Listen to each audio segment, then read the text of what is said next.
I wake up every single day. I am who I say I am. And I get what I get because I live in beast mode. Stop being gazelles. You're not average. You're not even good. You were born to be great. What's going on, world? Welcome to another edition of the Secret to Success podcast. I'm your host, CJ, joined as always by the Bayesian sensation, Mr. Carl Phillips. What's happening? E.T. the hip-hop preacher. Yeah, 1 2 mic check 1 2.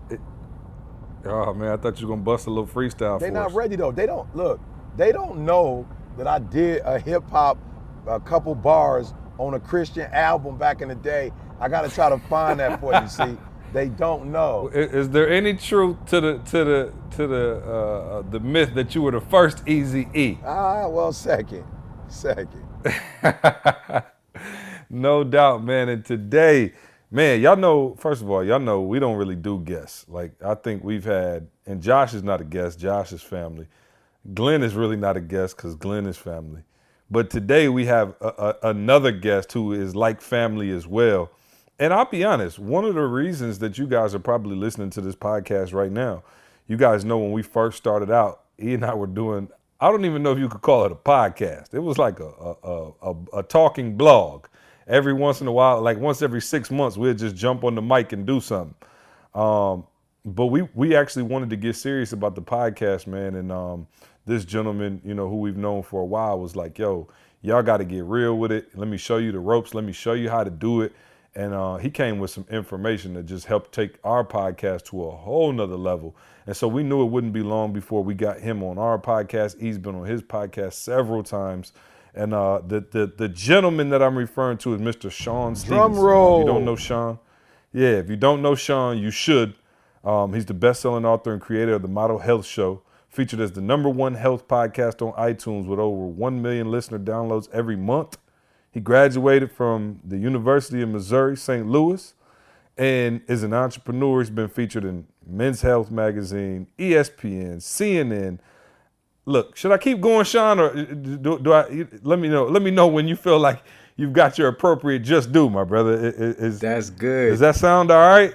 That's good, man. You make me sound good, man. Listen, I appreciate man, it. thank you so much. Like, seriously, for all the advice you've given us before we even jump into the podcast, man. Just, you know, your advice has helped us get to a point where, you know, I don't know if we got 1 million a month, but, you know, we got maybe a few 100,000 listening a month, man, and we are definitely indebted to you for that information you gave us, just from how to set up the podcast, where to host it, where to put it.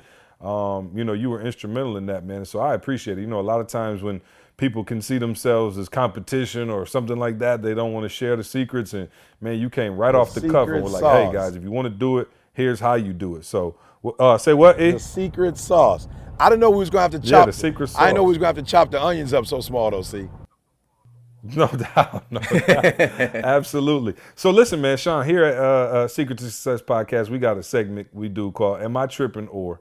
And today's Am I Tripping Or is there nothing worse than watching your child be sick or injured or hurt or something along those lines, man? For the last 4 days, 3-4 days now, my daughter Avery has had a major fever, and you know, anywhere from 101 to 104, and it has been a rough few days, man. Just looking at my little girl, man, she a little lethargic.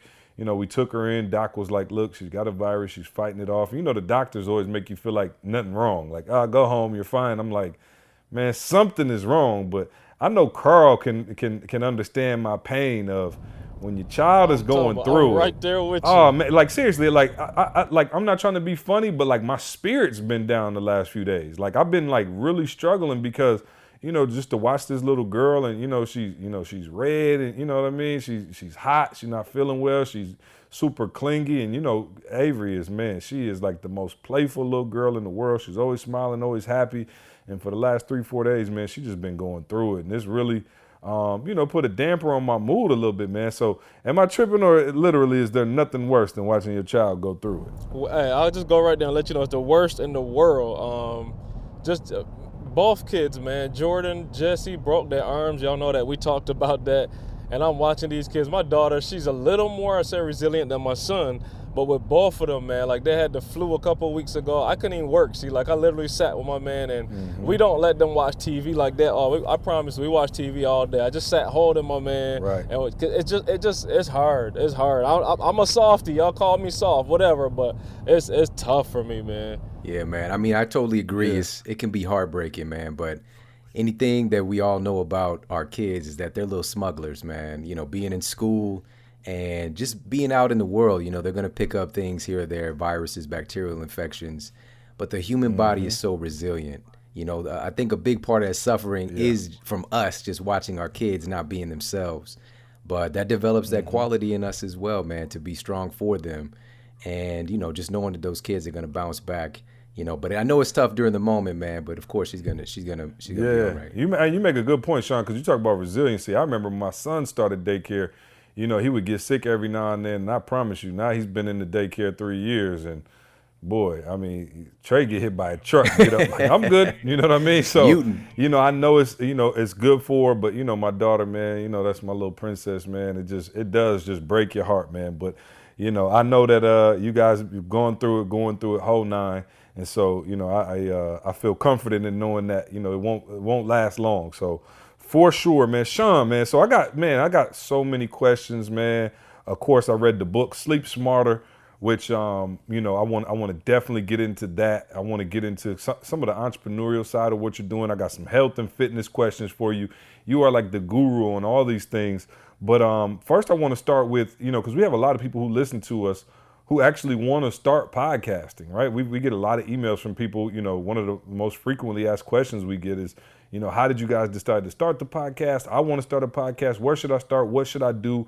Give the people, because you are, you know, a guru in this space, give the people an idea of what it takes to start one, kind of the advice you gave us. Like, where do they start? Do they just go in the basement and pick a topic, or what does that look like, Sean? Okay. Yeah, you know, what's so fascinating, and just to be right off the bat, man, I mean, we did this, we've been able to accomplish what we have with a very small team, you know, essentially 3 people, and we're competing with these huge corporations. And what you talked about earlier and just giving away the secrets is, I term it cooperation. You know what I'm saying? And just like the rising tide. Say that one more time, Sean. They might have missed it. Say it one more time. I call it cooperation, right? Because the rising tide raises all ships. So when your show gets love, my show gets love, our mutual friend Lewis Howes, people put more eyes onto the podcast world, and the cream naturally rises to the top, and they're going to find us. You know, so I'm into supporting those individuals who's going to bring more positivity to this medium. It's a very powerful medium because it really speaks to how we've evolved. You know, we evolved sharing story and the spoken word and sharing our history and understanding about the world and how things work. You know, so it's tapping into that. Plus the value is that, and I know people listening right now, they're working out, they're in their car, they're cleaning the house, they're just kicking back. You can do this in that net time, you know, that no extra time, where you can just continue doing what you naturally do, but you get educated and inspired at the same time. And so just saying that right off the bat, you don't need a huge team. You don't need a lot of money to start this. But what you do need, the number one thing in being effective in this medium, right off the bat, is that you absolutely must be yourself. That's the only way you're going to compete in this medium, because they're literally like a couple 100,000 podcasts now. But the podcast world is still like a toddler, right? It hasn't fully developed. It's barely even walking right now. So there's a lot of room for growth. But to get in this, you have to differentiate yourself. And to do that, I don't recommend you put on a song and dance. I recommend you be yourself, because that's what people are going to tune into. They're not listening to your podcast. They're listening to you. They're not buying your book. They're buying you. So come with that right off the bat. Be yourself, and the right people are going to be attracted to that. Number 2. I was just going to say, I agree with that fully. And I think that's one of the, you know, first things that we wanted to do was look at the industry and say, okay, what's kind of missing, or what can we add to the game or bring to the table? So yeah, no, I'm with you. And so that's really the hallmark thing, and everything builds from that. And the next thing is just understanding, and you guys get a great understanding just by listening to you guys' show. You came out of the gate. What I love about you guys, and people that don't know you personally can hear this from me, you guys literally execute on everything. Everything that I gave you guys put into action. You know, you don't mess around. And that's really what it takes, is just listen to a show like this, pay attention to some of the things with the structure. I love how you guys add in the Am I Trippin' and ET segment, the nugget of the day. Create some kind of structure to make it like a show, something that people are tuning into where they can get some consistency. They know what to expect. But then you fill it with a lot of variety as well, with the different show topics. So find a way to create a container for your show and create a structure that's, again, unique. Maybe you create the 2-minute podcast, right? Or you do the soap opera podcast. I don't know, man, but just find something that creates a unique structure for the show itself. Yeah. Now, one more. Yeah. Go ahead, man. I got a question for you. But finish that because you're talking to the people that should be doing it. I want to get to the next group after you finish this. Okay, cool. So, and I could share another 10 things. We could do a whole show just on this, but I know we got other stuff to get to. But another really important thing is, just getting the back end stuff, which I'm going to give a quick sidebar to that. Carl would be a great resource. Maybe he could put together a little PDF or something for this. But basically, getting tapped into things like Libsyn that can push your show out onto the different platforms. And so my show is on iTunes, and today we're #1 in the US in nutrition and fitness. And it's because iTunes is a platform that gets pushed out automatically. There's Stitcher, SoundCloud. I just got you guys on board with iHeartRadio, Spotify. Everybody can get connected to most of these platforms. So get some tech to be able to do that. And once you set it, you can forget it. It's not that difficult. And the last thing with actually putting the show together is this. This is the biggest key. Please understand this. This is not a joke. The #1 key to success in this medium is consistency. And it's really that simple. This has been the most consistent thing I've ever done in my life outside of being a husband and a father, is showing up every single week, no matter what, and creating a show. And I'm not just showing up, I'm showing up prepared, because for my show, it's a masterclass on that subject matter. So if somebody wants to know how to reverse diabetes, they're going to get the definitive guide on what that looks like. So I've got an important job to do, and I'm going to show up and do my job no matter what. So make sure that it's something consistent. So many people start podcasts, or they start doing YouTube videos, or they start blogging, or they start trying to speak, and then they quit, just because of whatever reason. Stuff is going to come up. You got to expect that, but you got to keep moving forward no matter what. Okay, so here go my question.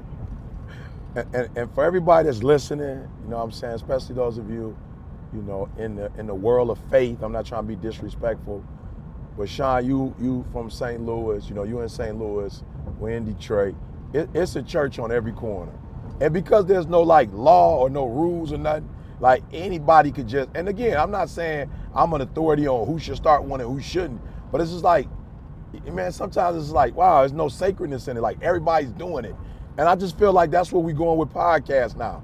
And I'm not saying we're the only ones that should be doing it, but for real, bro, who should start a podcast and who shouldn't? Just because everything is free. iCloud is free, SoundCloud is, free. All the stuff you mentioned. It sounds like you about to go on one of your Facebook Live rants. I'm just saying, Sean, you just talked about how you a master at this.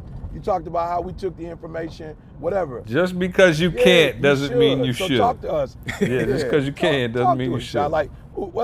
What's the 1, 2, 3s, ABCs, or who should sit their butt down and do something else first? You know what I'm saying? Who should start a podcast? Are you asking him to call out the terrible podcasts of the world? I'm just asking I'm asking him. Sean, tell us all the worst podcasts. Go look them up. I'm gonna plead the fifth. Fifth, man, on that one. But I totally understand that, because, and you just said it, just because you can doesn't mean that you should. And I love that quote that says, you can have anything, but you can't have everything, And so focusing on that one thing that really, I'm a big proponent of mastering something, mastering a craft, right? So if it is writing, if it is speaking, if it is doing YouTube videos, whatever that is, that's why, again, I've been successful in this space. I'm not huge on the social media numbers, the YouTube, all that stuff. That's all secondary to me. I put everything with my small team into making this podcast epic. So that's #1. If you're not prepared to become a master at this practice, then don't do it. It's just a waste of time. So that's #1. And #2 is know yourself, really just understand. And I would also, and this is tough though, I would also ask some of the opinions of those that know you, and just kind of see what you're actually good at. And but I'm telling you though, that can be a tough, sticky situation to get into. You might hear some things you don't want to hear, but just get some feedback on, do you think I'm a better speaker, or do you think I'm a better writer? Do you think I'm great on camera? Or, and also, but ask your respected and trusted advisors. Don't just ask, necessarily your mate if they don't really understand the game. Yourself. So, Yeah, yourself. yeah. Or yourself. Right. Don't just ask yourself. That's Yeah, all I no, wanted to know, see. Yeah, that's all Yeah, I no, I wanted to know, got you. because they popping up everywhere, see. They Yeah, popping no, I up got you, everywhere. and that's great info. And I didn't want to spend a whole lot of time on podcasts because I believe, while we have you on here, we need to get some information out. And we talk about, believe it or not, Sean, I know we're definitely not the model health, right? This ain't the model health podcast. This is the I can still see my feet podcast. You know what I'm saying? So I want to go with the three guys on this podcast. We got what we like to refer to as Dad Bods. You know what I'm saying? So we're trying to keep the diabetes away. We're trying to make sure the grown man gift still, works. So I guess I want to start with, because, and I'll be serious for a minute. Obviously people look at E as like the no sleep guy, right? And so I think E, sometimes people take his stuff and like, you'll see comments all the time like, oh, this guy tells everybody not to sleep and don't sleep. And I think the smarter individuals of the world understand that when E's talking about don't sleep, he means don't oversleep, right? So many of us overdo it. And E always has one of the most famous lines that E has when people get on him about telling people not to sleep is he says, most people don't need help hitting the snooze button, right? Like most people don't need help eating pizza and burgers. Like most people don't need help with those things. And so, E does push that, get up early, that grind, that whole thing. And you actually wrote a book called Sleep Smarter, which is a fantastic read with a ton of tangible takeaways. I recommend it to anybody who really wants to know how to get a better quality of sleep. But there's a few things, there's some major tips and tricks that you talk about in here in terms of getting not oversleeping, but getting the correct amount of sleep and how that can help you. So before we go into those tips and tricks, I know, just from talking to you and knowing your story, you actually had a bone disease that kind of, defeated you for a little while and your health got away from you. But through, finding a better sleep pattern and kind of a different mindset, you were able to get that health back. And for those of you who are going to go Google Sean and never heard of him, he looks a little different than we look. He definitely don't have a dad bod. But how did you, I want to talk about the mindset first, because there's so many people out there, and let's be honest, most people who set out to lose weight don't lose any weight, or they lose weight for a little while and they gain it right back. What was the kind of and it's not just weight, but just health in general. After you had, can you talk a little bit about the bone disease, what happened, and then how you bounced back and how you stayed on point, and what advice do you have for people who are looking to reclaim their health? Okay, man, sure thing. So first thing is, the title of the book is Sleep Smarter, not Sleep More, and that's really what it's about, because we want to be able to take advantage of this opportunity that we have here on the planet.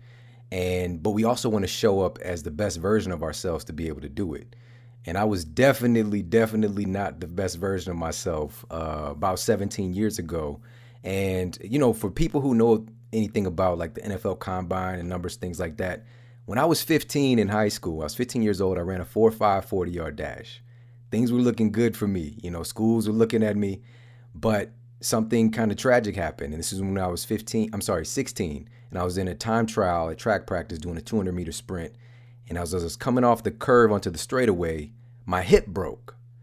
And this is not from trauma, it's just from running. My hip broke. And at the time, I had no idea what was going on. Neither did the physicians. But the thing was, they didn't stop to ask questions. All they did was standard of care. Stay off the leg, take some anti-inflammatories, you'll get better. When you're 16, you have the hormones are like a Greek god or something, so you're gonna get better. But nobody stopped to ask, how did this kid's hip break? And it wasn't until I was 20, when I was in college, that I get this diagnosis of this degenerative bone disease and degenerative spinal disease. And my physician at the time said I had the spine of an 80-year-old person when I was 20. And being this kind of, robust, athletic person, and all of a sudden I get hit with this news, it shattered my entire world, because he also told me that there was nothing I could do about it. He said that this was incurable, and this is something I'm just going to have to deal with. And from that point, we have to understand, this is an important term for people to understand. It's called a nocebo effect. Nocebo effect. Many people have heard of the placebo effect. And that's basically a positive injunction that medication or treatment is going to do something to your physiology. And so, but also people don't realize that placebos on average are 33% effective. Just your belief that a drug works or a treatment works will heal your body 33% of the time. Even if it's a sham, it's fake, it's a water pill or a sugar pill. So a nocebo effect is giving somebody a negative injunction that something is going to happen. This is when the doctor tells me that it's incurable, there's nothing I can do about it, and I believe him. And I go from walking into the doctor's office with some slight pain to 2 months later being debilitated, laid out on my floor wearing a back brace. All right. Now, 2.5 years go by with this drama, and I definitely, because I was a lot more docile, I wasn't getting up, I wasn't being active because I was in fear. And my physician gave me permission to not do anything. So I didn't. And so I gained about 50 pounds of fluffiness. We'll call it fluffiness. Well, that's what I like to call it too, Sean. Something better than fat. You know what I'm saying? I've never heard. Yeah, fluffy. I like that. I'm gonna use that. So 2.5 years go by, and I gained these 50 pounds. And it wasn't until, and this is where, that mindset piece came in. And please, everybody, make sure that if you do get a diagnosis of a chronic illness, get a second, third, fourth opinion. Because I'll tell you right now, I would have had back surgery at the age of 20 if it was a viable option, if that's what they told me to do, because I was not educated about my body. And so I'm about 22 and a half now. And this all changed after I get this bad note from the final physician. It was consistent. Every doctor did tell me the same thing. But then I realized I had a choice to make. I'm just going to continue on this path of degeneration and kind of withering away, or I'm going to do something about it. And that's when I realized I'd been giving my power away all of those years. And I decided to get well. Now, I don't want people to glance past that because it's actually the most important thing in transforming your body. Most of the time, it's wishful thinking. Like, I wish this would work, or I'll try. We'll see what happens. I hope this works. But when you make a real decision about something, you cut away the possibility of anything but that thing happening. And so I decided to get well. And I'm a very analytical person. I went to school pre-med, but then I got out of it because I hated science. But I had this process in my mind, and I put a plan together. So it wasn't just like I decided to get well and the clouds parted and a rainbow came out. I put a plan together and executed on the plan. And that plan entailed 3 specific things. One was right nutrition, because the crazy thing was I never stopped to ask, what is my bones actually made of? Right? When you hear bones, like what nutrient do you guys think of if you think about bones? Calcium. Exactly. The milk mustache, the marketing is fantastic. It's not that important. This is the thing. I found out that things like vitamin D, sulfur-bearing amino acids, magnesium, vitamin C even, was more critical to increasing my bone density than calcium was. But I wasn't getting none of that stuff in my, I called it the tough diet. It was typical university food. I was eating the Papa John's for breakfast and dinner, basically. Mm-hmm. And so, and Sunny D, that was my. Oh yeah, no doubt, Sunny D. So yeah. Don't sleep under Sunny D now. So that's where I was getting my nutrition. I realized I wasn't giving my body the raw materials that it even needed to rebuild me. And so once I began to flood my tissues with those things, my body could actually do the job it wanted to do in the first place. So number 2 was movement. Because they gave me permission to not do anything, I took it. And if you're not moving your body, your whole body will atrophy. All your muscles will atrophy. Your bones will atrophy. Your body requires movement in order to heal itself. And so I began to move again and to exercise. And I just started with what I could do, which was pedaling on a stationary bike, and eventually got to picking up the weights again. And I could deadlift 400 pounds today, and this is from a guy with so-called incurable spinal condition. So, and the third part, and this is the most important piece, and I'm a clinical nutritionist, so for me to say this, it took some getting used to in my own mind. Sleep and recovery was the game changer. My biggest struggle every day was when I laid my head down at night, because my pain was so bad that if I even changed positions, the pain would wake me up. It would shoot down my leg and jar me out of my sleep.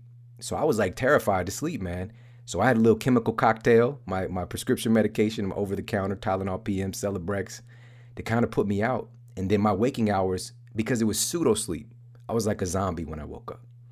So once I changed some things in my day, and this is what people are going to learn today, there's certain things you could do during your waking hours that will show up for you big time when you lay your head down at night.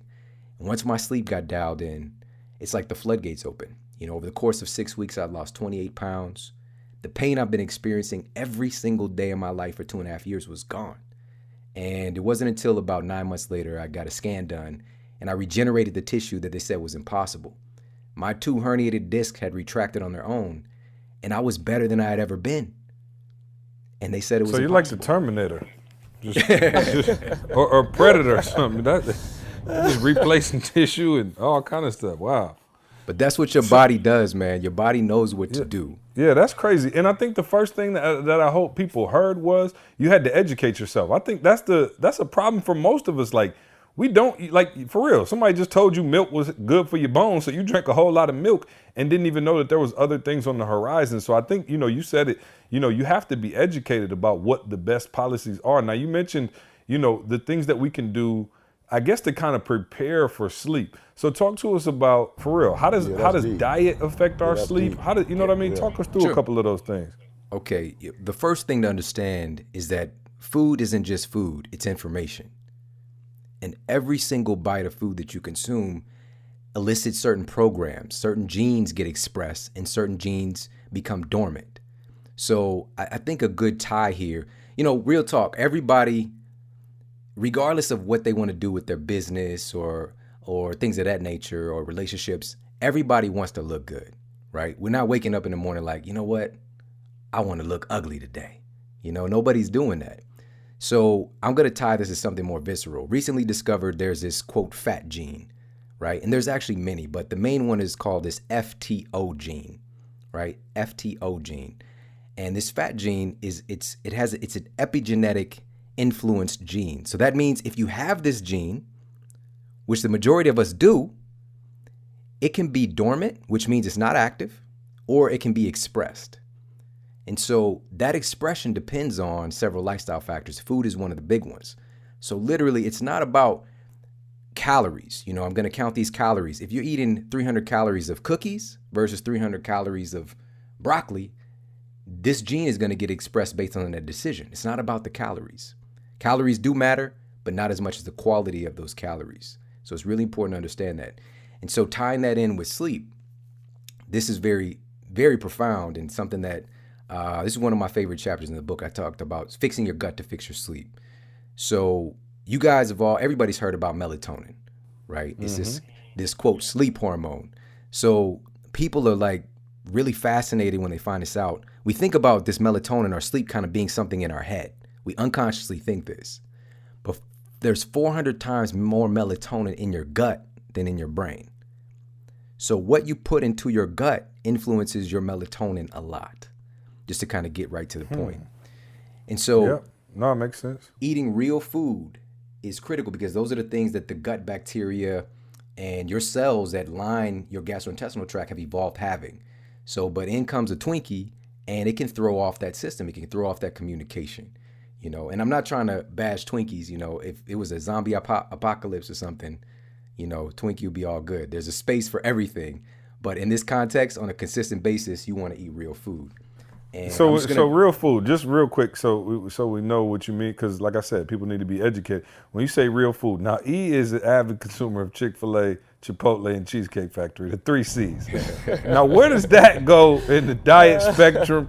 How is E? I'm surprised E has got the wink of sleep in the last 5 years. They don't know what I eat when I'm there, Sean. They just know I go there. Okay. I've been there with you a few times. I didn't see any broccoli. That's all I'm saying. So Sean, seriously though, Sean, talk to us about a couple of those foods. And why you mentioned broccoli, real quick. This is just a random question. I guess not random, but is it true that steamed broccoli is not as good for you as just regular broccoli? Because I try to be. Siri just tried to answer that well. I'm not sure what you said. Okay, Siri, thank you. Go Yes, for it, Siri was like, "Look, Sean, I got this." Okay, but real quick, is steamed broccoli not good for you? Okay, yeah, that Because is let a me just random give it up question. all together. Because we eating steamed broccoli around here every night, it seems like, and if it's not good for me, I'm about to just get rid of it. Okay, so that's in this crucifer family, and there's certain compounds in there called goitrogens that can actually be problematic if you're eating raw broccoli, if you're eating raw kale and all those kind of things too much. I'm sorry, not kale, but like Brussels sprouts and things of that nature. So the humans have evolved. Cooking was actually an evolutionary advantage because it allowed us to kind of cook out some of these. They're called secondhand enzyme inhibitors. So you can actually digest them. So if you're meaning raw broccoli versus steamed broccoli or, cooked broccoli, in the oven or something like that, that's actually going to allow you to eat it more frequently and to get all of the benefits from the bioavailable minerals, the fiber, and things like that. If you're eating raw broccoli on a regular basis, that can actually suppress your thyroid function. So I hope that makes sense. Okay, yeah, no. What about the cheese that I put on it? Is that okay? You know what I'm saying? So And the cheese ranch again. that I dip it in. And the ranch, you know what I'm saying? I want to know if the ranch. The ranch. Oh, let me. No, I'm just no. These. Listen, this is the Dad Bod podcast. We got real questions here. You know what I'm saying? We ain't trying to get abbed out. We just trying to keep the diabetes away. I'm saying not to be funny, CJ, but the questions you're asking probably represent 90% of the population, though. Oh, I'm sure. Hey, most of us have the Dad Bod, and so real quick, get to what you said though. So talk to us about what a good diet is, Sean. If we want to get a full night's rest today, I wake up at 6:00 in the morning. What is a good breakfast, lunch, dinner, snack? What does that regimen look like in order to give us the fullest night's sleep we could possibly get, the most fulfilling night's sleep, I should say? Okay, got you. So from the diet perspective, I'll just give people an analogy. I'll give you a story. If you want to think about if there was somebody from an indigenous tribe that came to your kitchen, we'll just say somebody was plucked, a Maasai warrior was plucked and brought into your kitchen, and you take him around and you show him your different food products, and you take him over and you show him the produce, you show him the fruits and vegetables, and he's gonna be like, yes, we have fruits and vegetables, that I recognize that. Then you take them over to your freezer, your refrigerator, where you have your meat, and they recognize that. Yes, we hunt animals. We understand that. This is something familiar to us. Then you show them the seeds and nuts, and then you show them, all of the different produce, things like that. For the Maasai, for example, you just talked about cheese, the dairy, right? Maasai consume dairy. So that's real food. Right? Now, you take him over, you open up the cupboard. Not a Blue Bunny ice cream that and ET. you show him the cookies and cream. Does he recognize the Blue Bunny? You show him the Lucky Charms. You show him the Doritos, right? And all of a sudden, it loses connection. There's no resemblance of that food to its natural essence. So that's what real food really is. It's food that you can recognize where it comes from. And it's really but I that think simple. still, even in that, Sean, though, like I feel you, but like within that, what are the parameters of that? Because it's like, okay, you recognize, steak, but we can't eat, beef 3 times a day. You know what I mean? So like, I think those are the things that sometimes people struggle with, even when we have the information. Do we have all the correct information, right? Like, is it, they recognize eggs. Should we be eating a dozen eggs a day? You know what I mean? Like really trying to find that balance. No, that's the problem, man, is that there's so much misinformation out there that we get confused. It's really as simple as looking back. What did your ancestors do? It's really that simple. So in the context of, eating steak 3 times a week, all of this is going to depend on you and your unique biochemistry, and all of this stuff, when it's kind of outlined for a strategy in and of itself, we have to look at what your goals are as well, And so if we're talking in the context of sleep, we're just going to keep it on this track. We need to make sure that our food is delivering to our body these key, what I call sleep nutrients, things that are responsible for building hormones and neurotransmitters related to sleep. And I'll just share 2 of them with you real quick. One of them is potassium, right? So potassium, a lot of people hear about that. They tend to think about bananas as a good source. The Public Library of Science did a study, and they found that individuals deficient in potassium had radically increased incidences of waking up during the night multiple times. So because of a deficiency in potassium. Now, the issue is if I'm jamming down a bunch of bananas, that might cause problems with my blood sugar. All right. So in a spot case, like if it's post-workout, that's a great place to add in a half a banana, something like that. But generally, you want to keep your blood sugar more stable so you can turn to better sources like... Yo, I swear my wife and I were just having this conversation because my son loves bananas. And I was like, what's the problem? I was like, it's fruit. Let him eat it. And my wife was like, it's too high in sugar for him to be eating all those bananas. So, wow, I just literally just had that conversation this morning. Yeah, look, so the potassium better source would be avocados. But I want to share, I just did a keynote at an event in the Philippines, right? And so they have a little bit more of an indigenous type banana that actually had these big seeds in it. You don't see no seeds in your bananas, right? What happened? Those are the reproductive parts of the banana. Like that banana literally can't reproduce. And so you've probably heard this saying, you are what you eat.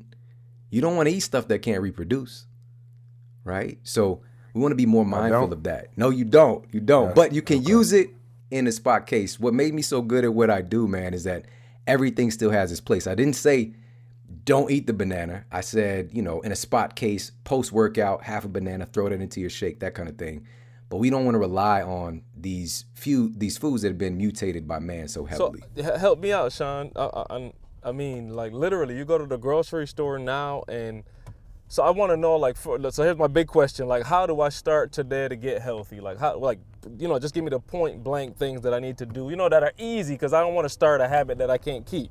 So like, give me step 1, step 2. Like, it's a whole lot of information that we don't have. Like, give me step 1. Like, what do I do today? Okay, got it.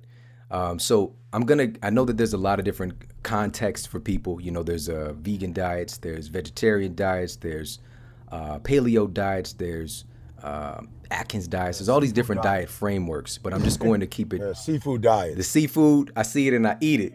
Yeah, no question. No doubt. No question. No doubt. So please throw in the Chipotle and Chick-fil-A diet. Okay, I'm going to throw some Chipotle in here on purpose. Here we go. So okay, good. We're going to start the day, and this is just from the perspective of a general, the majority of the population in the U.S., what they could do. We want to start our day by keeping our blood sugar stable. This is the most important time because you're far more insulin sensitive in the morning. So you don't want to overdo that, because if your insulin gets spiked too high, it's going to cause this this spillover effect, and more of that insulin is going to get stored more of that glucose is going to get stored as fat on your body.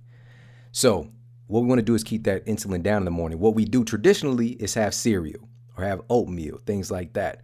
We want to go for the classic protein and veggies. So some eggs, high quality eggs, maybe some, Wait, what do you mean high quality eggs? Publix got high quality eggs. Or do I need to be going high shelf organic?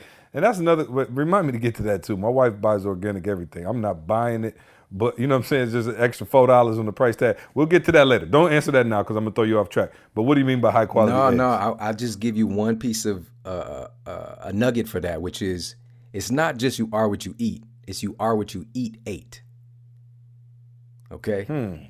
So if you're eating a sick animal or products from a sick animal, things bioaccumulate in your tissues. And there's studies showing this stuff too, man. Like if you are eating steak, for example, which you mentioned, there is a type of steak that people can eat on more of a consistent basis that doesn't have as many omega-6 inflammatory fats in it. But that's not what you're going to get. Porterhouse. But that's, you know what I'm saying? Please say porterhouse. So T-bone. It depends on the animal itself, not the cut. But so you're going to start the day with preferably free-range eggs, chickens that can eat chicken food, all right? And you can couple that with maybe you want to have little, free-range sausage, things like that, or just keep it with the eggs if somebody's a vegetarian. And then, like today, I'll give you an example that I made for me and my wife. She had some, and this is going to sound crazy, but she had some sauerkraut, right? When I grew up, I would never in a million years eat that. But that's giving your body all of this beneficial friendly flora. It's basically just like a pickle, but it's cabbage. And I had some greens that she made. And then I had that with some high quality potassium. I had that with a little bit of avocado. And there you go. That was my breakfast to start the day. And then as we move into lunch, it's Chipotle time. We'll just say it's Chipotle time. We'll just say I had got a workout in. So I'm going to get that rice when I get to Chipotle because I earned it. And for some people, they could do well with some beans. I'm going to go with the burrito bowl, right? And so some people can do the beans, some people can't because of enzymes and being able. That's why the whole beans good for your heart, the gas thing. You shouldn't be gassy just because you ate a meal. So you might need to lay off the beans for some people, or you take some enzymes along with it. And then we're going to do whatever the protein is for you. Maybe it's the steak, maybe it's the chicken. And if you're working on your gains, maybe you get the double chicken, and then all the different veggies that you want. They got the different salsas, the fajita veggies, the guac. Make sure you get the guac in there for sure to get those healthy fats. And there you go. You can of course get a little bit of sour cream, a little bit of cheese if you like, but you don't want to go too hard on that because especially African American population. That's we just found East Kryptonite because he gets triple sour cream. And he yells at the people at Chipotle that don't spread it evenly across the whole hookup. That was a long time ago. That's a long time ago.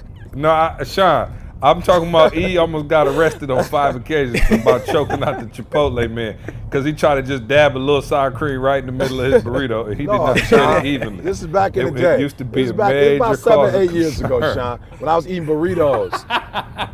Yeah. When I was a child, I spake as a child. And honestly, I hated when they put all the sour cream in the middle of my burrito. I'm like, I want it on every bite. But I will say this too for our listeners that take CJ serious. I do not eat Chick-fil-A, all right?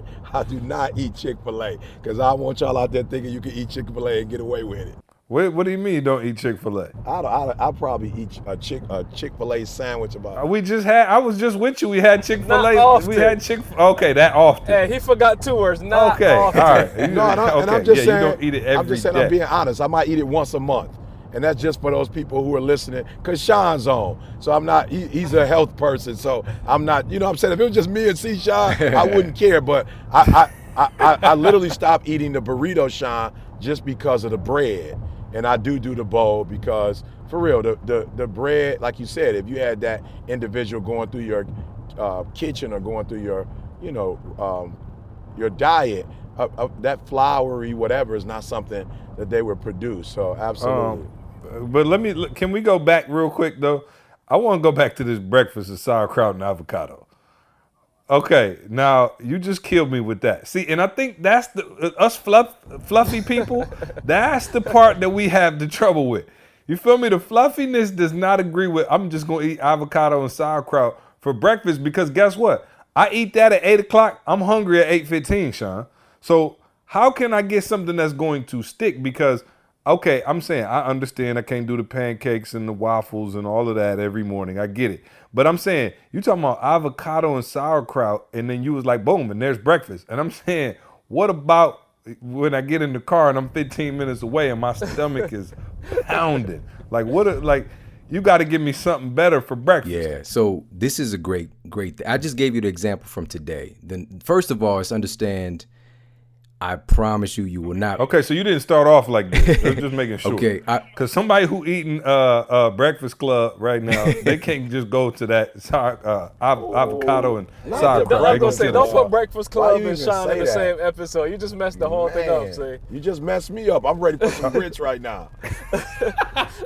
Hey, this podcast is supposed to make you eat less and better, not more. All right. So, Sean, don't worry about these clowns. So stay focused. Here's the thing, man, is that I promise you won't be hungry. The reason, again, that I'm good at what I do is there's no deprivation here, and this isn't just the limit. That was just an example. That's why it's tough. I didn't even want to give examples because it's too limited, and that's why I kind of started off with the broad categories.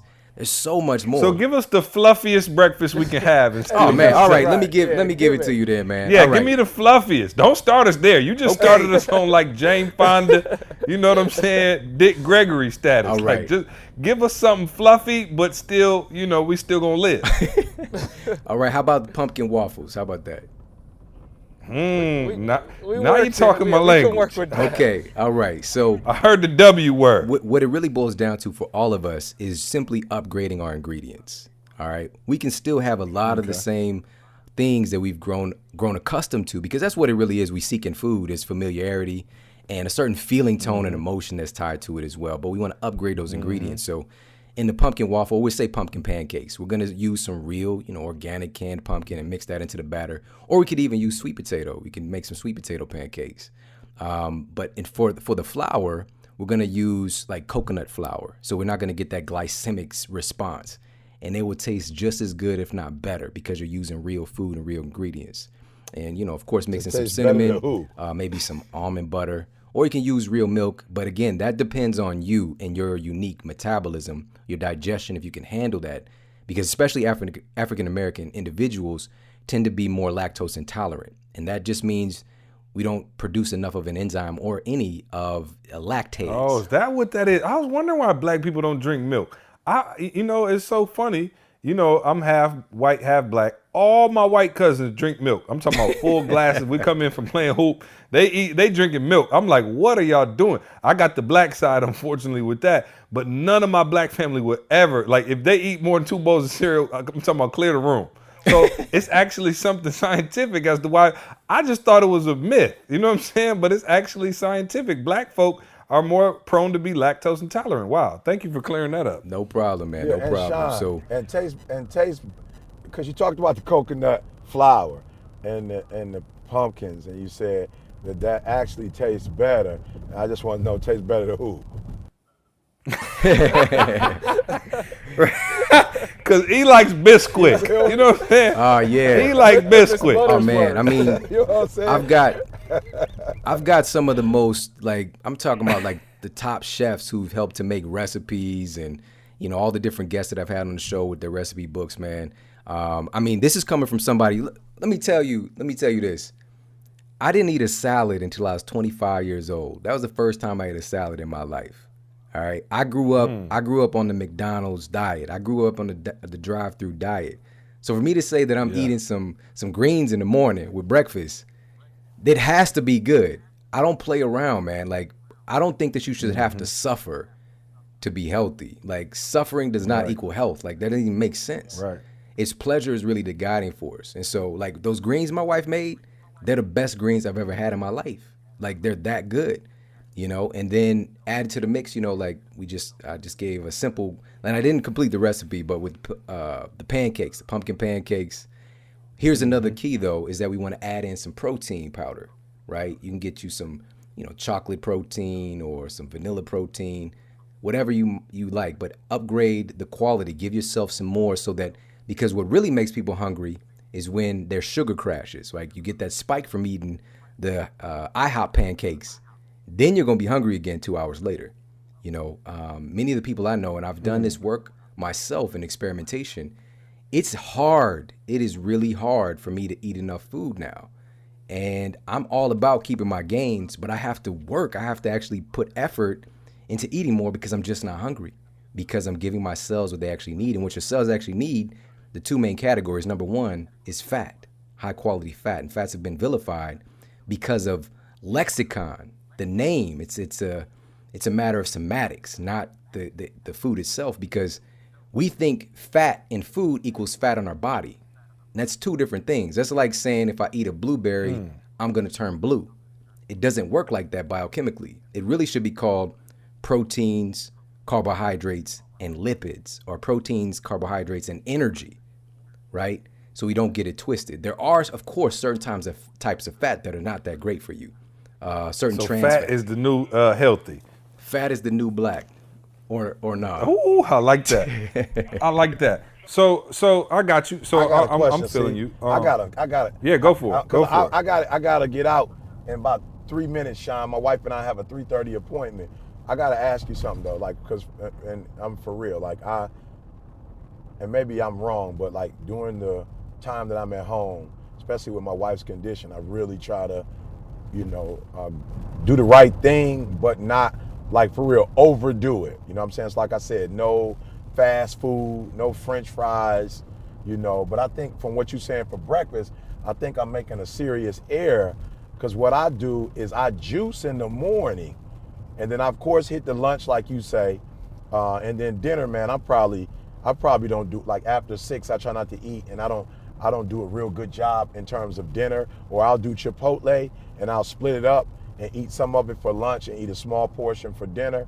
But the juice in the morning, from what I'm hearing, And the juice at night doesn't sound like that I should be drinking juice for like meals, and that's what I'm hearing. Now, all of this still boils down to the results. You know, if you feel good doing what you're doing and look good doing what you're doing, then stick with it.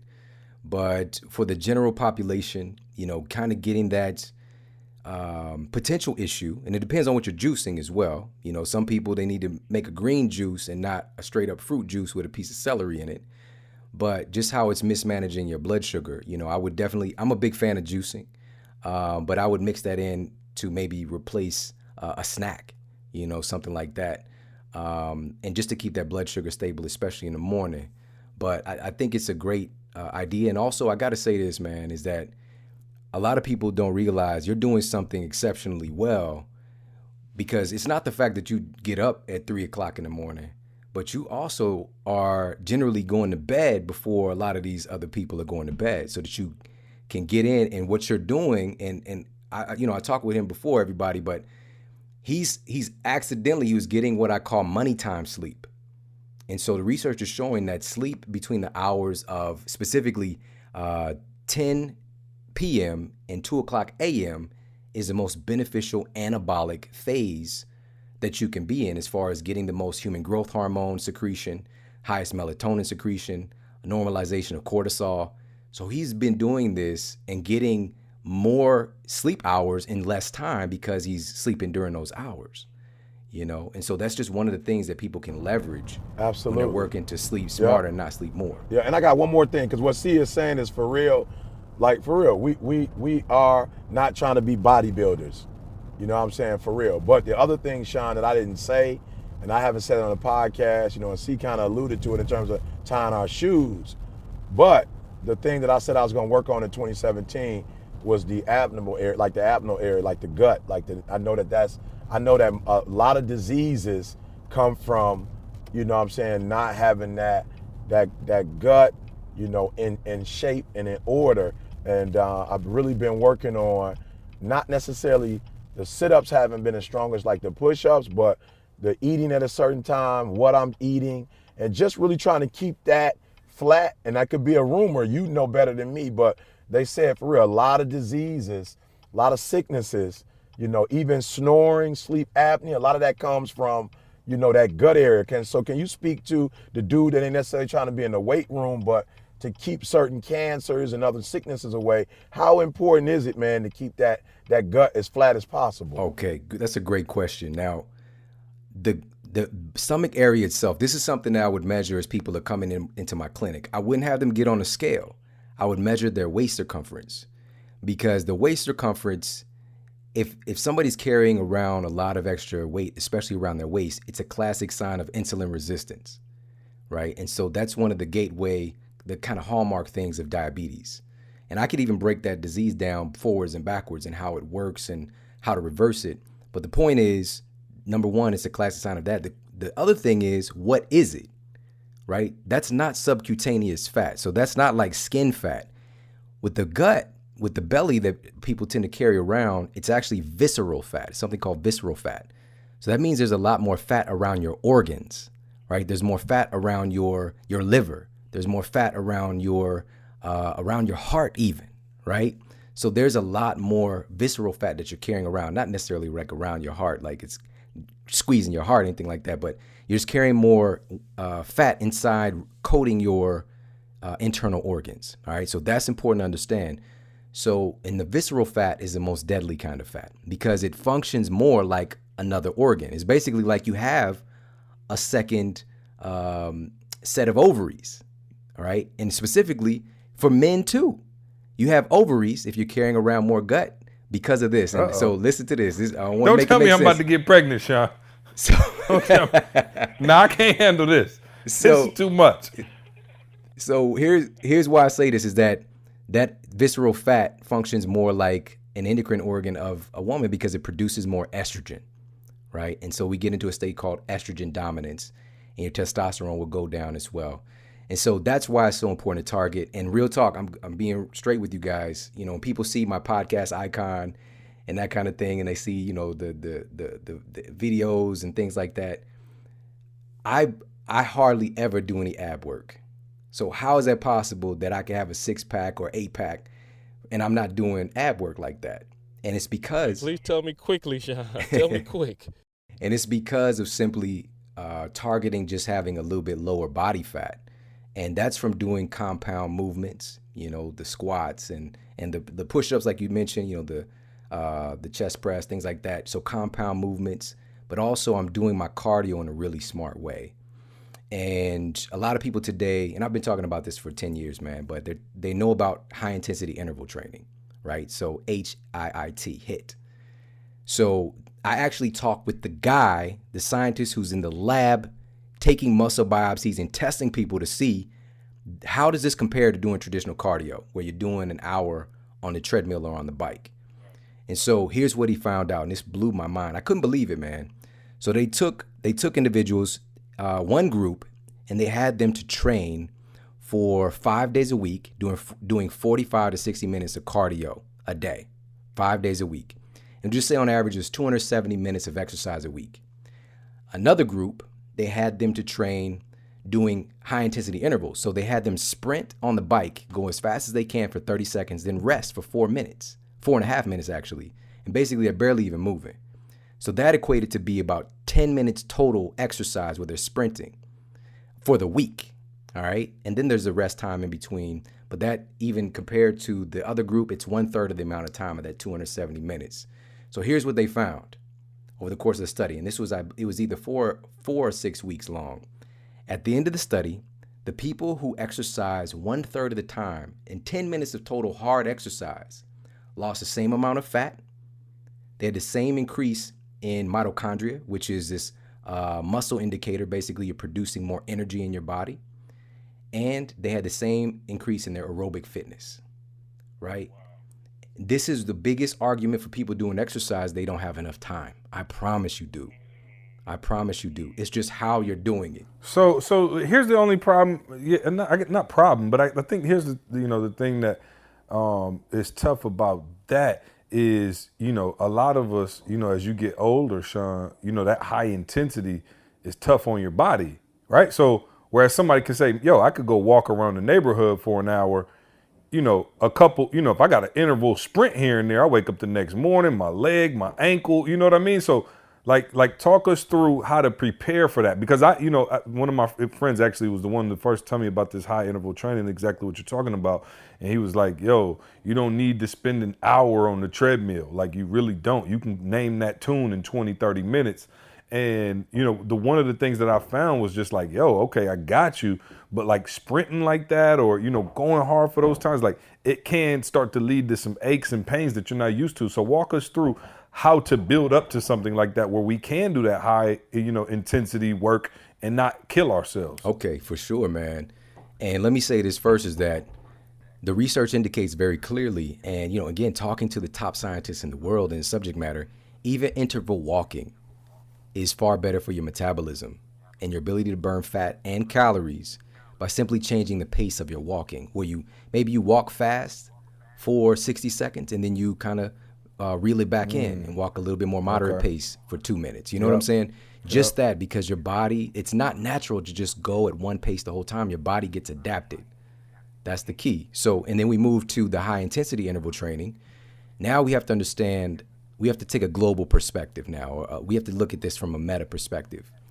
Kids, and you know this as well, your kids don't just go to their room to get something, they run, right? Right. Okay? Oh, who you telling? A big part of our process in aging is lack of speed, lack of movement, right? We start to slow down, right? We take the kids. You must live in my house. We take the kids to the park. They running all Sean, every time I see my son, I'm like, yo, can you go grab that? He takes off in a dead sprint, and I just look at him and go, God, I would pay for that kind of energy right now. I'm talking about a quarter of it. But here's the thing, though, man. Here's the thing that I really want people to understand is that humans, we don't get energy. We create energy. All right? It's something called piezoelectricity. It's through movement that our body generates even more of this energy. And this mitochondria that are these kind of power plants in our cells that power us. And how do you get more of it? By moving fast, as crazy as it sounds. if we were living in So by moving fast, we actually give ourselves more energy. Yes, exactly. And this isn't just like hearsay or some kind of guess. You literally create the type of organelle that produces energy in your body. All right. So Wow. we take this a step further and we understand that, okay, there might be some fear, especially if you're in a situation where you're overweight. And the situation that I was in, many years ago is like, I can't move all this. You can't expect me to try to move all this, and it's just start where you are with what you have. But you absolutely have to understand that your body craves movement. It actually craves speed. We're designed for three things. We're designed to move slowly for long periods of time, to move fast for very short periods of time. That's how you would get your food or get away from danger, right? But today, our lives are so cozy, we don't tap into this, and your genes expect you to move fast. So that helps with that genetic expression. And the third thing is we also have these a genetic requirement to move heavy things. That's what we would be doing as we are creating community. We would be picking up heavy things, moving things around. But today we create an artificial simulation in a gym, right? So, but we need a little bit of that for our healthy genetic expression. So what's the on-ramp there? Maybe I would have somebody come into the gym. I've a strength and conditioning coach for over a decade as well. And so I'd have people coming in that are, 250 pounds, 350 pounds, doing interval training as well. Maybe I'd have them go at 80% for 20 seconds and then recover for 2 minutes. Yeah. Right. And so it's You just, know, I'm caveman stuff. Yeah, and the most fascinating thing that I'm hearing, Carl, is like, we really do need to get back to the basics. Like, you taking us back to like some caveman stuff where it's like, yo, this is how our bodies were designed. You know what I mean? And so it really makes a lot of sense. I got another question, and Sean, I know we're going to go, how much time you got, Sean? Because I want to be respectful of your time, but I got a ton of questions. I want to make sure, because I got some time, and I want to, this is important, and I want to make sure our listeners get this. It's a different kind of podcast for us, but you're providing so much value. Do you have a few minutes? I do, man. I got about 27 minutes left. Perfect. Beautiful. I want to use all 27, Carl. No, seriously, because this is like, for real, we got a lot of people who follow us who are entrepreneurs, who are whatever. And, I joke when I say the dad bod, but most of us are, in that realm where, for real, I was talking to my wife the other night and I was like, babe, do you remember when we were in college and we would just like run up to Taco Bell real quick? Because last night we had salmon, like a grilled salmon, and then we had like some cauliflower and broccoli. Like, we didn't even do any carbs or whatever. And I was like, man, you remember when we just used to run up to Taco Bell and not even, and she was like, we were laughing about it. But, I think this is important because one of the things that I think people struggle with, and you just kind of hit on it, and I think it's important, is we get so busy, right? Like, the number one driver of most of us right now is our professional lives, right? Like, besides our family and those kind of things, of course, but our professional life. Look, I got to get to work at this time. I got to make this much money. I got to do this and I got to do that. And a lot of times our health falls at like 4th, 5th, 6th on the ladder, and we can't get it up. So you talked about some things that, can help us, the interval training. You're saying, look, you don't need 2 hours a day to work out. And I used to use that excuse too, because I used to go to the gym and I'd be like, I'll drop my kids off or something, and I go to the gym and I'm like, man, I got like 30 minutes before this next conference call, and I'm in the gym and I'm out of the gym, and I always look at guys who are in there like, of course you got a 6-pack, of course you look all good, you in the gym for like 4 hours a day. I'm like, right, I'm like, bro, where are you finding the time? But you're kind of giving us the cheat code. One of the things that I wanted to ask you about, and this is a personal question for me now, is I find myself sometimes like having to switch up my routine. How important is that we switch up the routine? Because I'll notice, like, I was on the treadmill heavy for like a long time, and then I started to like feel like I was kind of plateauing. Like, I didn't feel like I was getting that, those gains I was looking for. And so I went back to the elliptical, and I felt like, boom, okay, the elliptical's helping. And now I'm at the point on the elliptical where I had to move it to the Stairmaster and like get different. I think my body gets used to what I'm doing. So even though I'm putting in that interval training and doing what you're saying, how important is it, or is it maybe not at all, maybe it's just in my mind, to actually switch up that regimen? Yeah, that's a great question.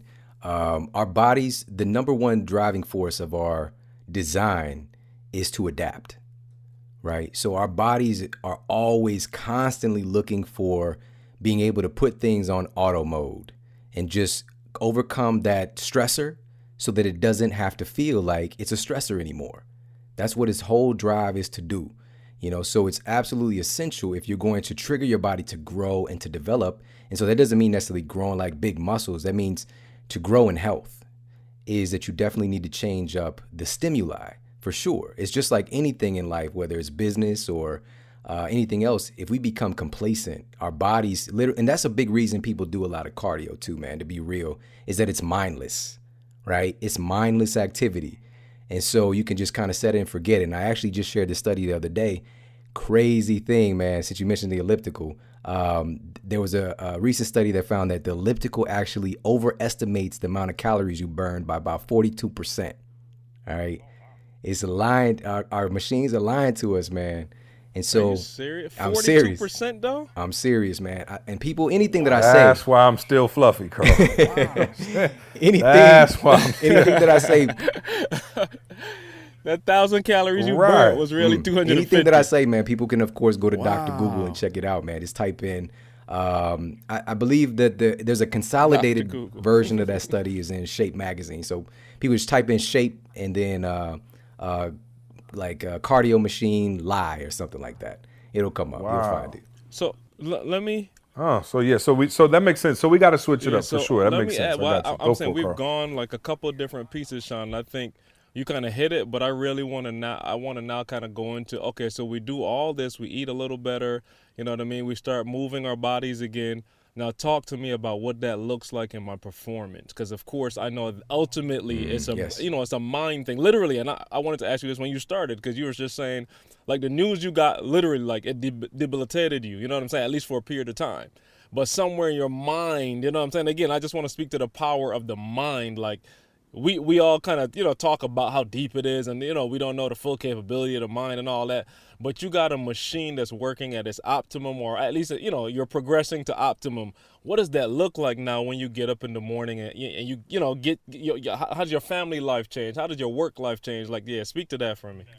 Okay, man. Yeah. It's hard as hell to be positive when you don't feel good. It's very, very difficult. It's very, very difficult to have a positive disposition and to even see opportunity when the world is kind of colored in a less energetic way. It's very difficult, but we can do it. That's what makes us very special and unique. We can muster up and push our way through. But how about we set ourselves up for success and make sure that we give ourselves the opportunity to see and to feel all of the good that's out there. And so for me, man, I mean, I went from a big part of the change that happened, and I don't talk about this enough, but I do mention this, is that I truly do believe that the number one most influential factor on our health and our success in life is our relationships.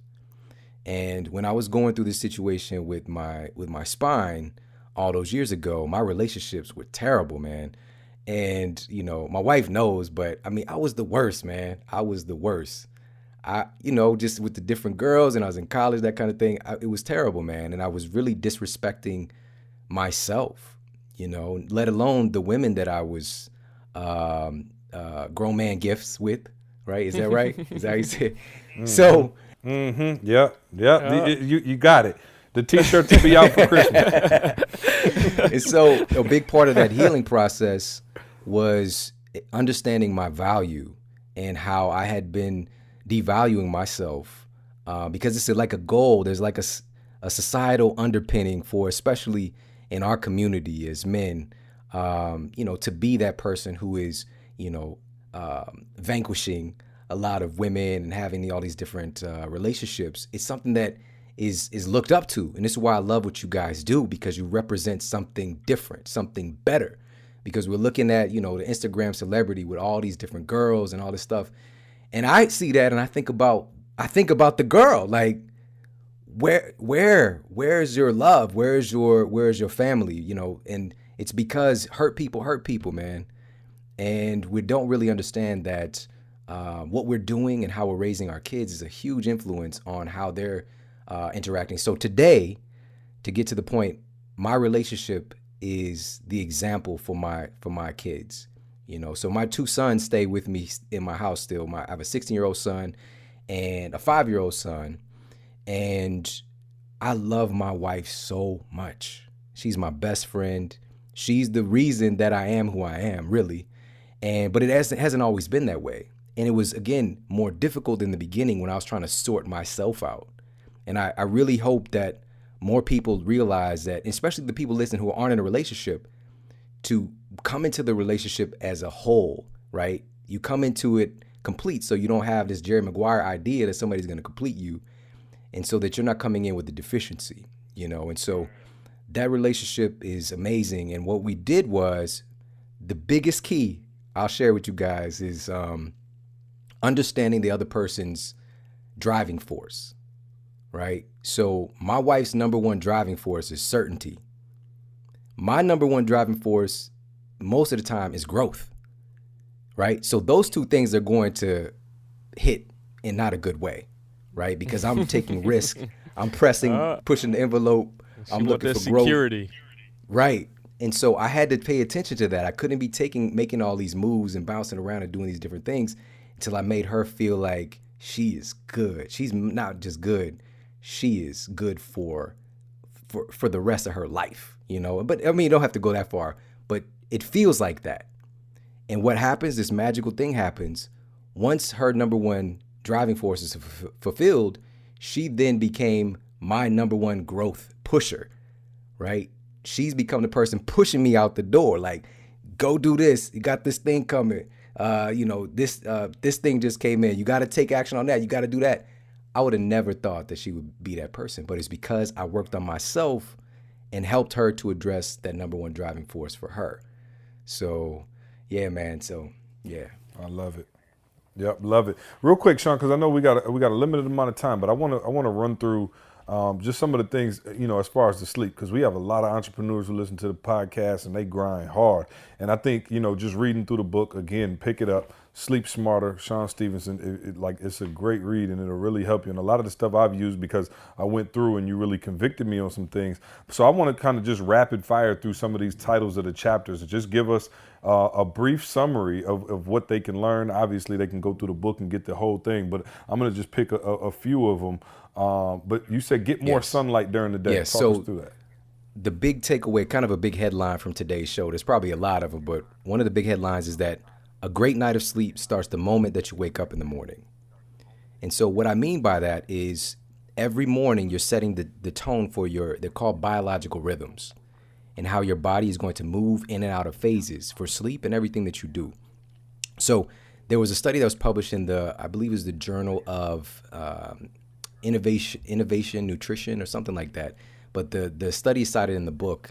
And what they discovered was that individuals who got an adequate amount of sun exposure in the morning, specifically between the hours of 6 a.m. and 8:30 a.m., they had a far greater incidence and a decrease in cortisol at night. So what does all that mean? Bottom line is they discovered that cortisol, and you guys have heard about cortisol, of course. It's one of those big catchwords out there, but it's not a bad guy. It just gets a bad rap. Cortisol is a problem when it's produced too much and at the wrong time. So having cortisol high in the evening, which many people are unknowingly doing, cortisol suppresses your sleep hormone melatonin. All right, so they found that getting sunlight in the morning can make your melatonin higher and cortisol lower at night, thus intimately helping you sleep. And to put a bow on this one, this is how we evolved.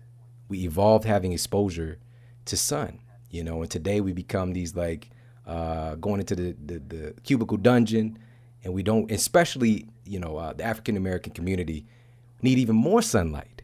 We have built-in sunscreen, so you need even more sun exposure. And, my wife is from Kenya, so her coming here and not having that adequate sun exposure created some issues.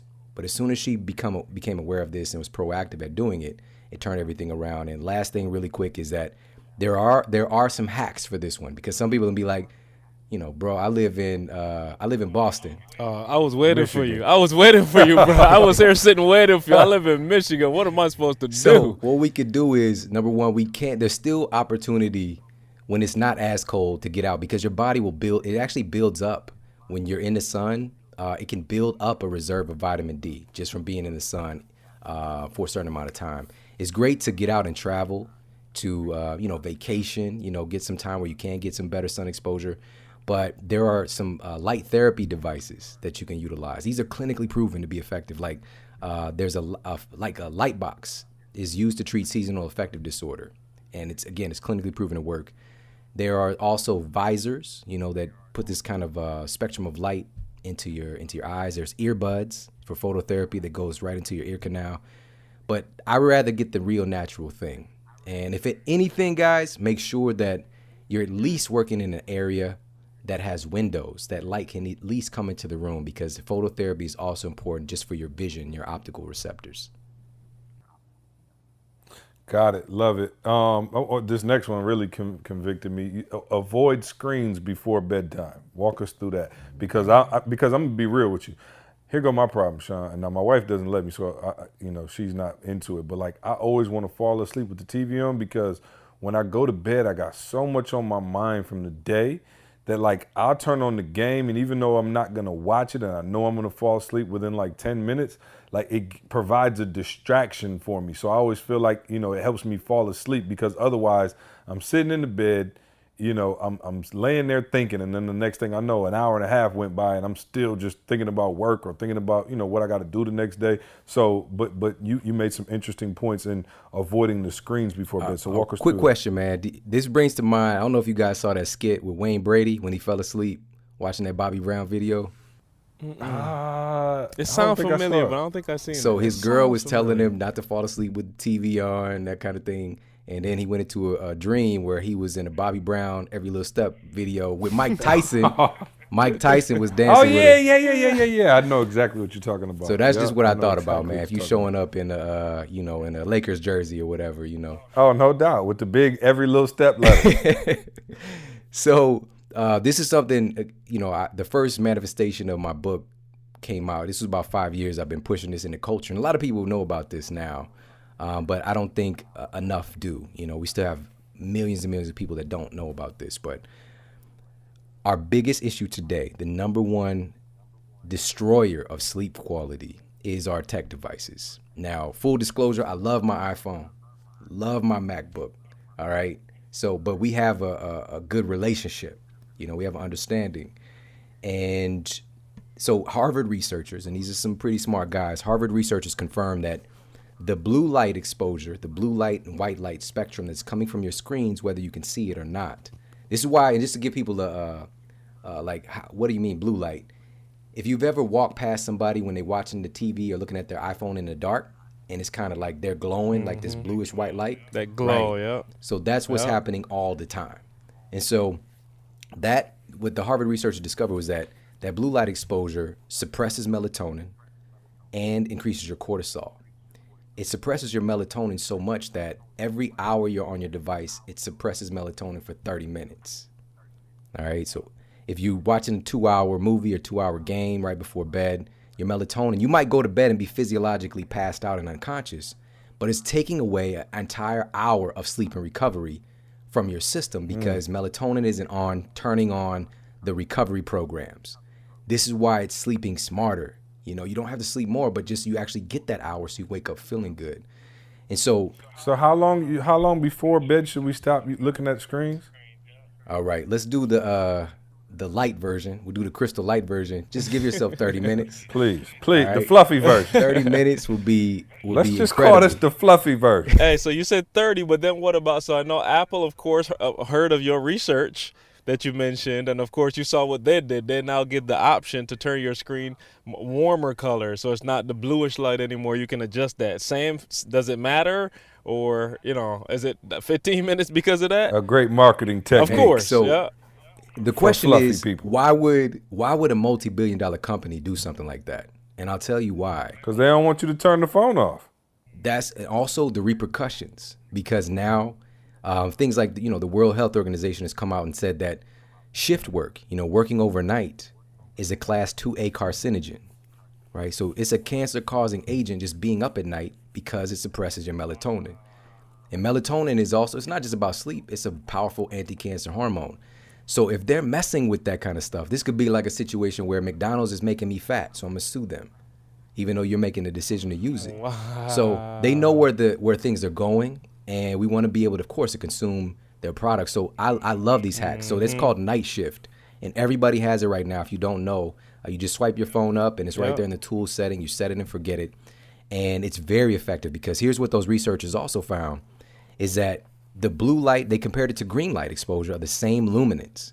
And the blue light suppressed melatonin twice as long and disrupted the sleep cycle twice as much as green light did. Red light was negligible in how it affects your melatonin. So, and if you look at how we evolved, if we did have light at night, it was from fire.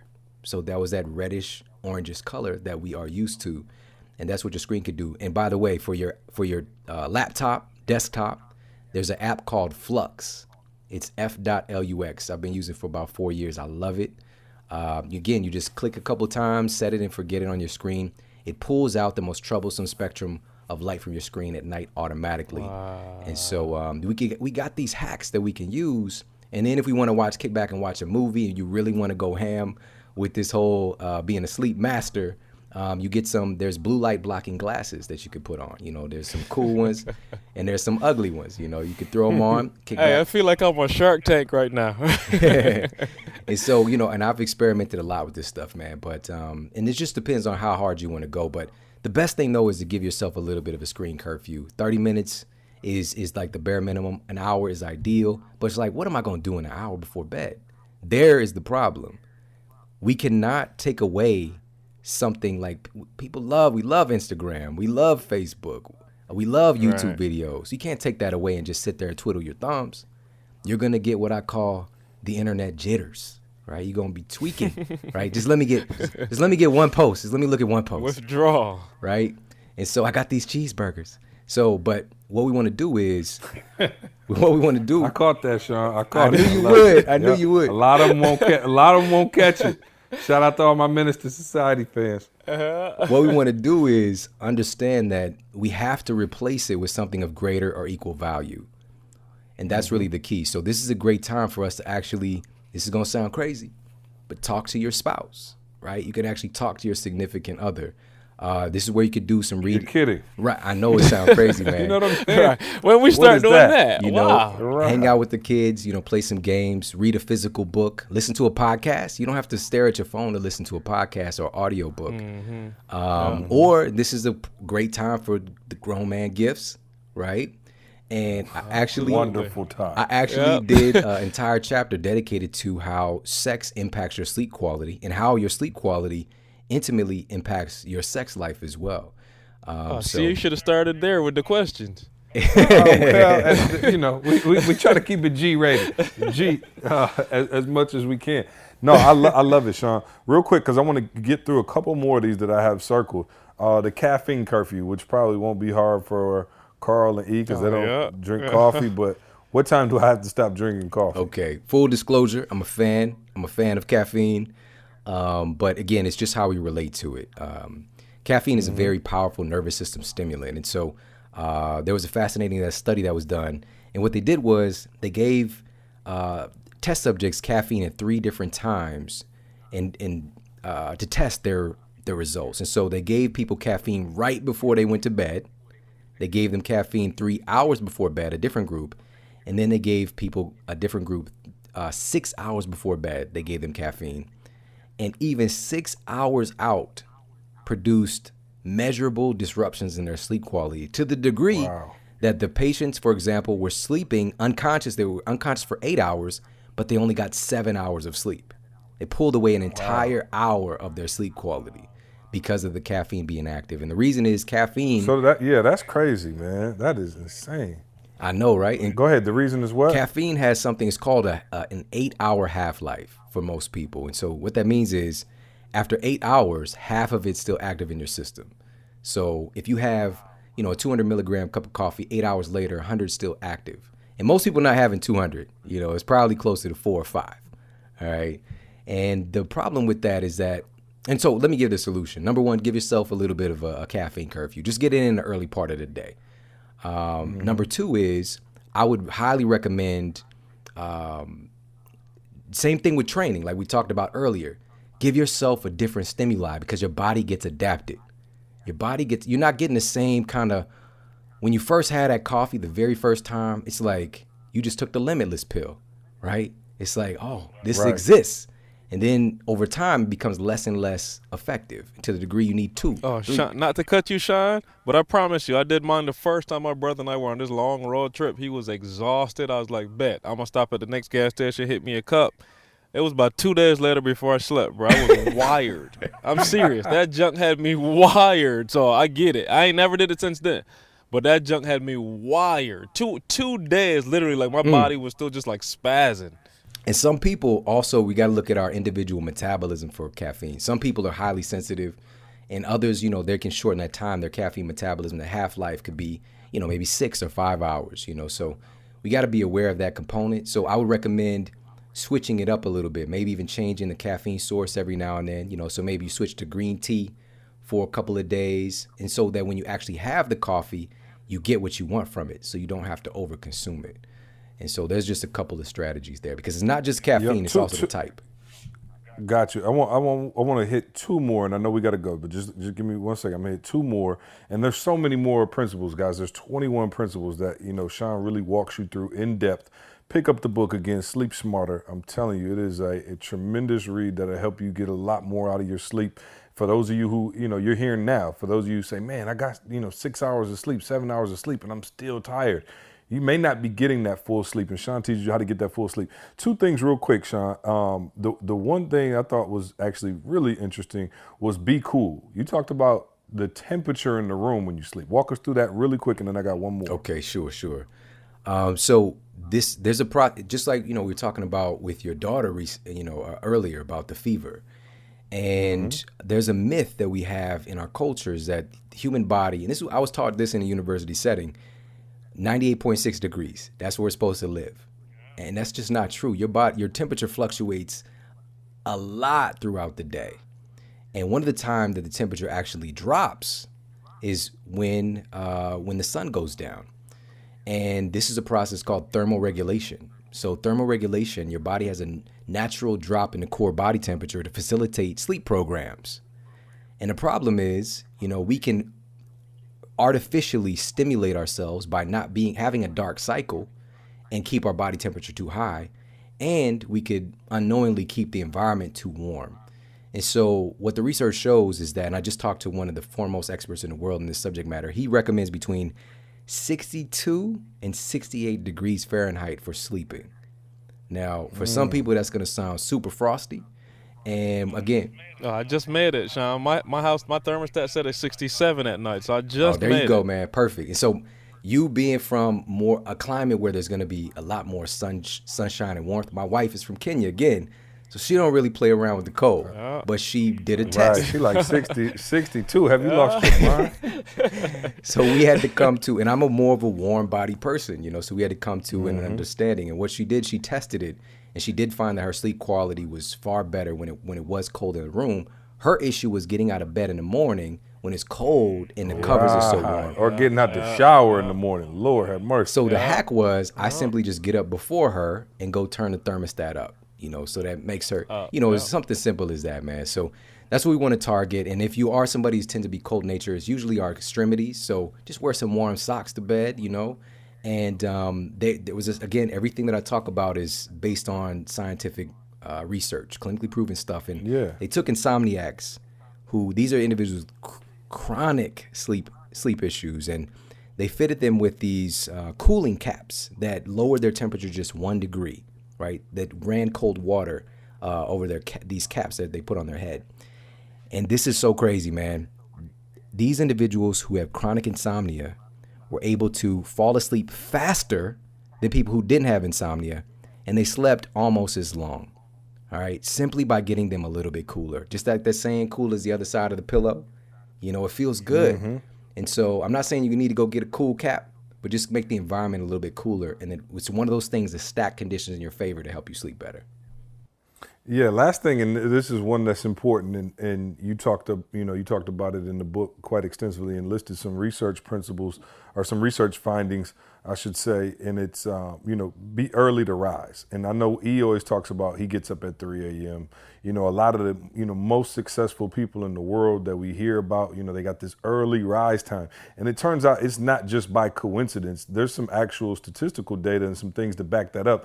And in particular, I'm thinking of the research that you referenced. I think it was Harvard maybe that did the study where it showed that, individuals who considered themselves morning, people and got up earlier actually had an entire point higher GPA than individuals that didn't. And so walk us through, last thing, kind of why it's important to get up early, why it's important to get that full night's rest, because, you always get those people who say, well, I'm a night person. And Sean, they want to grind till 4 a.m. and sleep till noon. They always say, I work better at night.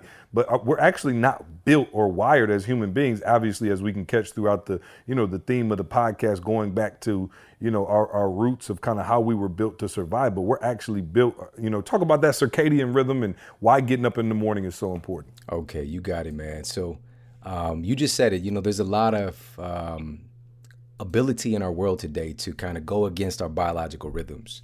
So when people talk about, being a night owl and things like that, I mean, you're literally not an owl. All right. So humans are not nocturnal creatures. Now, with that said, please understand, and you mentioned earlier that was a study that was University of North Texas, and found that individuals who were early risers had a 3.5 GPA compared to 2.5 GPA on average. Of course, there are anomalies. There are people who are crushing it that stay up at night in college, right? But they're also found that they tend to be, after graduation, when you get into the real world, tend to be less successful in business because their body is not on the same circadian clock as society. All right, so here's the thing. There is a variance here. This doesn't mean that you need to go to bed at 9 o'clock p.m. You could stay up, ideally you want to get some of that money time, maybe it's midnight, something like that. I would recommend it's not any later than that. Because of the benefit I talked about earlier in regards to what ET's doing. But whatever it is, you want to be consistent. That's the key. Because your body, and I just shared this study the other day, there was a study done that found that individuals who change the time that they go to sleep on the weekends only, and then they're consistent during the week, have maybe a 3 times greater incidence of being obese. Now, some of this is out of our control, but the most that we want to try to be consistent. So if your bedtime is generally at midnight, just try and target that as frequently as you can. There are extenuating circumstances. We got kids. They're the king of curveballs, right? But just having that in mind, that we want to give our body a consistent biological rhythm as much as we can, is a good idea. And specifically in being early to rise, some of the benefits, we're talking about, there's a Journal of Applied Social Psychology that found that the early risers tend to be more productive than evening people. And the study found that the individuals who quote morning people anticipate problems better and minimize them more effectively. Again, I don't want to make a blanket statement because there are people who stay up late that are great at this stuff. But these studies are looking at the broader spectrum, on average, and just nudging us to pay more attention to that. And I got to share this thing, man. This is very, very important. We talked about a lot of stuff today, but this might be that leverage point for people to really understand how important this is. There was a study done at the University of Chicago. And what they did was they put the individuals on a calorie-restricted diet, something I would do with my traditional training, not necessarily the right thing to do, to measure their fat loss. During the first phase of the study, they let them get 8.5 hours of sleep. All right. They take the same people. Now they have them on the same exact diet and they sleep deprive them. They cut away 3 hours of their sleep. And at the end of the study, they found that they lost 55% more body fat when they got adequate sleep. So that's huge. You can't get that. You can't get a change like that from beating yourself down in the gym every day. And the question is, how can I get so much from doing nothing? And that's really the point. And we're not talking about no sleep and, I sleep when I'm dead. I promise you. There's some great messages from some of these people, but I promise you they get sleepy and they go to sleep. All right. The reality is it's what we do in our waking hours. And then that sleep is where all the magic happens to transform you, mind, body, and spirit. It integrates your whole system. And if you're not getting that adequate amount of sleep, you're not producing as much human growth hormone, testosterone. Your testosterone literally is sleep dependent. That's the number one factor influencing your testosterone. It's kind of like hooking up the gas pump to your car. As soon as you wake up, it gets pulled out and testosterone stops being built. And as you go through the day, it goes down until you go back to sleep again. All right. So all of these factors matter. And if people don't really get it as far as like literally transforming your body, because the change happens to your body while you're sleeping, not when you're in the gym. When you're in the gym, you're actually getting into worse shape because you're breaking your body down. The change happens when you get that rest and recovery. And that's what this is really all about. Man, the podcast is called The Model Health Show. The book is called Sleep Smarter. My man, Sean Stevenson, thanks a million for joining us, man. I really think we needed this. Like I said, man, we all have so many questions as it relates to, health and, eating right and training our bodies to get up early and get that sleep. And, we got families and life gets so crazy. But obviously, we want to be around for our families as long as we can. We want to be as healthy as we possibly can, as productive as we possibly can. And Sean has definitely figured out the secrets, the tips and tricks to helping you guys get more sleep, eat better, just live a more, successful life. We know the better we feel, the better we do, man. The more energy we have, the more we produce. And so, Sean, man, thanks a million for jumping on here. Please tell them how they can get in contact with you. We told them the podcast, the book, but give them the website, give them, the email address, whatever you want to give out to our listeners. Where can they find you? Where can they contact you and learn more about what you got going on? Perfect, man. And I love what you guys do, man. I'm very honored to be a part of this and to be just to be even mentioned in the same breath with what you guys have been putting together, man. You guys are outstanding, and being able to help get the podcast going, I'm pumped, man. This is I've listened to like 2 podcasts myself, and I listen to you guys' show. I love it. And but people, for sure, man, and people can connect with me anywhere that they're listening to this podcast. You can find the Model Health Show. So whether it's iTunes, Stitcher, whatever the case may be, it's called the Model Health Show, and online it's themodelhealthshow.com. And we generally have videos for every episode where you can kind of, join us in the studio and hang out. We have a good time. And we do master classes on whatever the subject matter is. So if it's, reversing type 2 diabetes, if it's the relationship between sleep and sex, the relationship between your digestion and autoimmune diseases. And I actually just had on Dr. Terry Walls, who is somebody who struggled with multiple sclerosis. And so this was very relevant and I knew as soon as I met her that this would be something that resonates with me because of E.T.'s story. And she was wheelchair bound. And today she is like doing, cross-country bike rides and like speaking on stage and dancing because she found out the autoimmune component and was able to reverse this illness. So you get to hear from people like that, subject matters like that. And the book Sleep Smarter is available anywhere you buy books, Barnes & Noble, Amazon, all that good stuff. And of course, you can find it on the website as well. And again, I just appreciate you guys so much. I love what you do. Awesome work, Sean, man. Sean is spelled S-H-A-W-N. I know it's a million spellings, so our people, as soon as they hear this, they're going to be looking you up. S-H-A-W-N, Stevenson, S-T-E-V-E-N-S-O-N. So make sure you look my man up. Just killing it, crushing it, giving out some great nuggets. We don't co-sign a whole lot. We don't have a whole lot of guests, but this was definitely powerful, Sean. One of the best episodes we've had just in terms of the content, the information, and being able to educate our audience, man. We love the people who listen to us. We want them to live long, healthy lifestyles. And again, man, go check out the podcast, check out the book, Sleep Smarter. Sean, we out of here, man. We'll see you soon, brother. Everybody listening, thanks for listening in. Go write us that review. We'll see you next week. I want you to focus on here right now. Don't you worry about when you get home. You concentrate on this opportunity. You don't worry about tomorrow. You concentrate on this opportunity with all your might, with all your soul.